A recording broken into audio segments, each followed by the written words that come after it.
मात्रा स्पर्शास्तु कौन्तेय शीतोष्ण सुख दुःखदाः आगमापायनो नित्यां स्थां स्थितिक्षस्य भारत।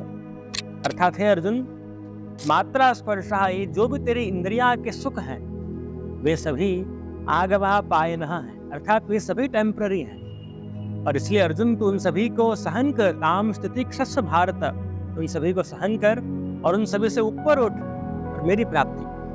हमारे प्रियजनों, सेवा में, सत्संग, स्मरण इत्यादि में हम कभी बहुत बार देखने में ऐसा आता है कि हम अपने देह के बहुत वश हो जाते हैं। ठंडी का मौसम हो, प्रभु को जगाने की बात हो सुबह सुबह, तो हम कहते हैं कि अरे ठंडी के मौसम में सुबह सुबह कैसे ठंडे पानी से नहाएं। गर्मी का मौसम हो, हमारी इच्छा हो कि हम थोड़ा विलंब से प्रभु की सेवा में जाएं, किंतु हम अपने देह के इतने वश हो जाते हैं, कभी कभी हम अपने देह के सुख के कारण ठाकुर जी का सुख भूल जाते हैं। तो इस श्लोक द्वारा भगवान अर्जुन को यही समझा रहे हैं कि हे अर्जुन, तो इन इंद्रियों के सुख के पीछे मत जा, क्योंकि यदि तू इनके पीछे गया तो ये तो मन है, और जिस प्रकार कहा जाता है ये दिल मांगे मोहर, तो वो तो और मांगता रहेगा और कहता रहेगा। और जो सभी, अब जैसे जिस प्रकार आपको उदाहरण दूं कि हम कोई व्यक्ति एक डाइट पे हो, कोई व्यक्ति डाइट कर रहा हो, उसके सामने बहुत अच्छा पकवान उसके सामने, चलो आप मानिए कि पाव भाजी रखी, उसको खाना चाहिए सैलड या सूप, किंतु जब वो पाव भाजी उसको उसके नज़र के सामने पड़ती है तो वो अपने इंद्रियों के सुख के पीछे वो क्या करता है कि वो सैलड को छोड़ के उसका मन वो पाव भाजी में लग जाता है। देखा जाए तो सैलड हो या पाव भाजी हो कि पिज़्ज़ा हो कि पानी पूरी हो, उसका जो ओरिजिनल सुख है वो तो केवल 10-15 सेकंड का ही होता है।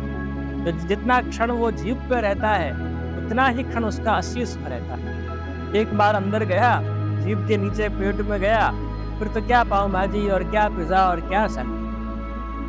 इसलिए प्रियजनों, हम सभी को यह प्रयास करना है कि हम सभी अपने इंद्रियों की इच्छाओं से ऊपर उठे, क्योंकि इंद्रियों की इच्छा तो हमेशा कृष्णवर्त्मेव भूय एवाभिवर्धते।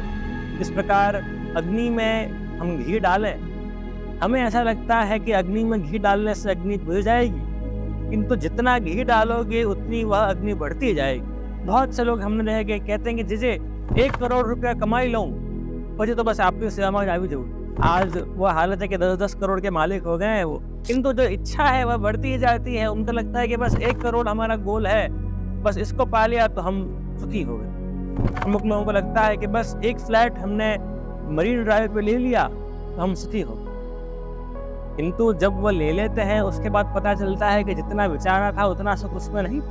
इसलिए आप देखिए तो धर्म में युवा वर्ग से ज्यादा वृद्ध वर्ग रहता है। युवाओं को यह रहता है कि बस इतने पैसे कमा लूं फिर तो आनंद ही आनंद है, ये गाड़ी ले लूं फिर तो आनंद ही आनंद है। किंतु ओवर द इयर्स पता चलता है कि भाई जितना विचारा था उतना सुख उसमें नहीं। हम सोच रहे थे कि एक बंगला खड़ा कर दूं 5 करोड़ का तो बहुत सुखी हो जाऊंगा, किंतु वो वृद्धावस्था तक वो बंगला खड़ा भी हो जाता है, उस पर रहने भी लग जाते हो, किंतु फिर कहीं ना कहीं लगता है कि जितना माना था उतना आनंद इसमें रहा नहीं। और इसलिए फिर तब उस अवस्था में व्यक्ति धर्म की तरफ आगे बढ़ता है। और इसलिए अर्जुन को भगवान भाई उपदेश दे रहे हैं कि हे अर्जुन, तो अपने इंद्रियों के पीछे मत जा, पर तो अपनी इंद्रियों की इच्छा से ऊपर उठ और मेरी प्राप्ति कर। इसलिए हमें भी इस श्लोक से यही सीखना है कि हम भी कभी न कहीं अपने इंद्रियों के लिए अत्यधिक आसक्त ना हो जाएं, लेकिन भगवान को नहीं भूल जाएं। इतना ही संदेश देके मैं अपने वक्तव्य को यहीं विराम दूंगा। इति शुभ।